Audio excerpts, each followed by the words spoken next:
Hello, and I'm going to be reviewing Rogue One.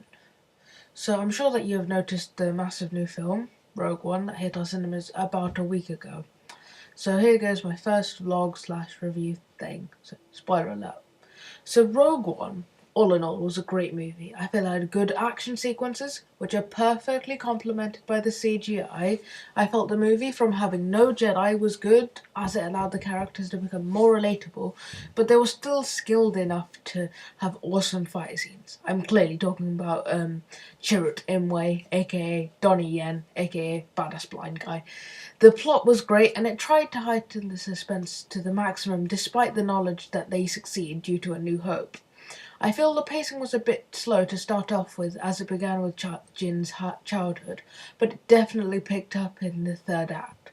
In the plot, I felt it did carry on the World War II imagery, the battle on Scarif seeming a lot like the failed invasion and subsequent retreat at Dunkirk, especially with everyone dying, and the Death Star firing at Scarif just seemed like the images of the atomic bomb being dropped.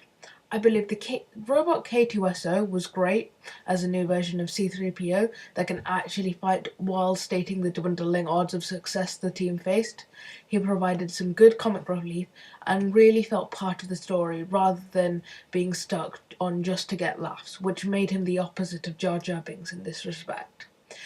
Bodhi, played by Riz Ahmed, I feel was a loyal character who we grow to like as he joins the team and eventually gives his life for the rebellion. He represents the change that people can become as they see the reality of the society they live in and lash back against the injustices approved by his peers. Saw Gerrera, played by Forest Whitaker, is a clear spin of the name Che Guevara, as he plays a fanatic and extremist revolutionary who believes that violence is the only way to stop the Empire. However, the character shows a much kinder side when he is with Jin, as it shows the empathy and sympathy that all people have, no matter how ruthless they may seem. Krennic, the villain, played by Ben Mendelsohn, was clearly a villain with high ambitions at the start, who remained power-hungry and ruthless to the very end. He seemed at first to be very high-ranking and feared, but the facade is stripped away as he chokes on his own aspirations, and later when Tarkin easily takes control from him. This emphasizes how we can believe we are important, but are actually negligible pawns in a larger endgame. Baze and Chirrut, played by Jiang Wen and Donnie Yen, respectively embody the trust that is learnt by the entire team, as Chirrut has a deep trust in the Force, as well as Baze, whereas the opposite is true for Baze, as he is quite cynical about the Force but has trust in Chirrut to cover his back. Cassian, played by Diego Luna, is an experienced member of the rebellion, but seems to lack empathy and trust, as he almost follows orders over the word of a newfound ally when about to kill Galen without taking into account Jin.